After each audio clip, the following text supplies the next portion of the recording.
Hey guys, feel like I haven't done one of these in a minute. Sorry, I've been busy. What's good, everyone? It's your boy Nati with another video for the channel. Welcome back to DMV Sports Zone. And tonight, we're going to talk about Alex Smith. And I feel like I always have to preface these videos whenever I talk about Alex Smith by saying, yes, he had an amazing season last year. He was the comeback player of the year. The guy who did not vote for Alex Smith as comeback player of the year, we still don't understand what was going on in his head, right? We still don't understand. We also have to admit he put up 1,600 yards, 6 touchdowns, and 8 picks, right? So he didn't have the best of years, did lead us to a 5-1 winning record, although kind of think a lot of that had to do with the defense, right? When you factor in the fact that two of his best outings last year, he put up less than 300 yards and put up 296 yards and a touchdown, and arguably his best outing against the Steelers and that big win against the then undefeated Steelers. But I'm not going to even talk about, his stats or anything. We've talked about that previously on the channel, especially when Alex Smith was released by the Washington football team. I'm going to talk about how he's handled pretty much being released by the team and his retirement last week and really his overall thoughts about the Washington football team on his way out pretty much. And I'm just not a big fan of it. And again, I feel like I always have to say this in every Alex Smith video I do.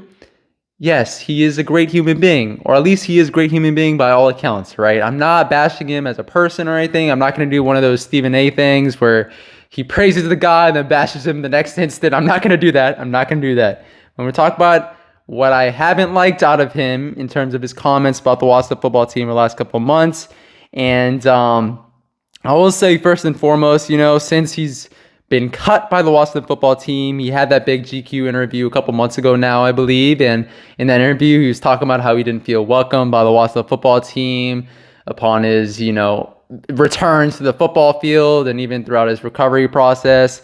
And it even had a short GQ interview along with the whole GQ story and sort of made light about the Redskins name situation, which I still don't think enough people know about. Go look it up on YouTube. And I know if a lot more fans knew about, they would probably be a little bit more pissed about Alex Smith and how he sort of has gone about things on his way out.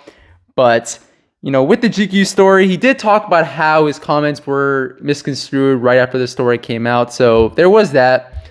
But then a couple months later, after Alex Smith retired and ultimately, finished up his NFL career, his illustrious NFL career, he had the huge Greg Bishop Sports Illustrated story that broke, I believe, earlier this week. And in the story, he talked once again about how unwelcomed he felt by the Washington football team and even criticized the coaching staff sharply about their treatment of him on the Washington football team throughout his recovery process, and ultimately, not wanting him to return to the field and being scared to that to the point where they didn't really give Alex Smith a chance. Even Alex Smith's dad chimed in and said that Washington was not providing him the best opportunity to pretty much, showcase his talents on the field once again and really complete his comeback, which is kind of funny because the last time we had a quarterback's dad intervene in a situation revolving around the team, that was RG3, and a lot of people bashed RG3 and his dad for the comments that he made at the time, but are not doing the same thing with Alex Smith. But yeah, so that was the story that was released this week, and my thing about this whole story is that Alex Smith he didn't put up the monster stats, didn't have the great of a career as a Washington Redskin, as a Washington football team player, to the point where he could make comments like these, right? Everyone knows he had that major injury 2 years ago, the infection that almost cost him his life and his remarkable recovery since then. But he also got paid over $40 million over the last 2 years, okay? He got some of the best healthcare services one could possibly get in Northern Virginia at the Innova complex in Fairfax. It's pretty close to my house. Like, I know about that facility and how good they treat patients, how good they treat anybody that enters that facility. He got the best medical support you could possibly get from the team. And I get it. People are instantly going to talk about the Trent Williams situation. And trust me, if it was another Trent Williams situation where the team botched his recovery, you would hear it here first, right? On DMV Sports Zone, I would instantly rip this team, much like I did with the Trent Williams situation. But no, they provided him with the best services. They paid him well. They didn't release him. Obviously, you got to factor in the fact that the cap hit was also pretty high, so they couldn't just outright release him, but they didn't. They supported him. And I get it, with Alex Smith. He does feel like the Washington football team did not want him to return back to the field. They were scared to death. Even Ron Rivera actually admitted it after the story came out by Sports Illustrated. And while that is completely fair, that's completely fair. Even us fans didn't really want to see him on the field because we were scared that once he got that first sack, once Aaron Donald, pretty much 320-pound Aaron Donald, hopped on his back, we thought his legs would snap once again. And we were all fearful, man. This was an unprecedented situation, right? A major injury like Alex Smith had, and then you compound that with a major infection. We were all scared. We were all scared for him, to be honest. And just the way he's gone about things, and he doesn't really I don't even think he sees that as a rational explanation for how the team treated him. Like, I just don't understand that. I really don't. And, even the former Washington football team head trainer, who I know a lot of people know about from the RG3 days, speaking of RG3, Dr. Robin West, backed Alex Smith, right? We saw her a lot in the E60 documentary from, 2 off seasons ago now. But Dr. Robin West supported Alex Smith and ultimately is no longer on the Washington football team. And a lot of people think, it's because of the Alex Smith situation. But you also have to factor in the realization that she's also the chairman of Innova Sports Medicine, right? The same Innova Medicine that Dwight Schrute, one of the former minority owners of the Washington football team, donated $50 million to, and also has a cancer research center in his name at. So you also have to factor that in. So that has more to do with the whole Innova situation and how the Washington football team has cut all ties with Innova Medicine, if you guys haven't heard already. So I'll just say this one more time with Alex Smith.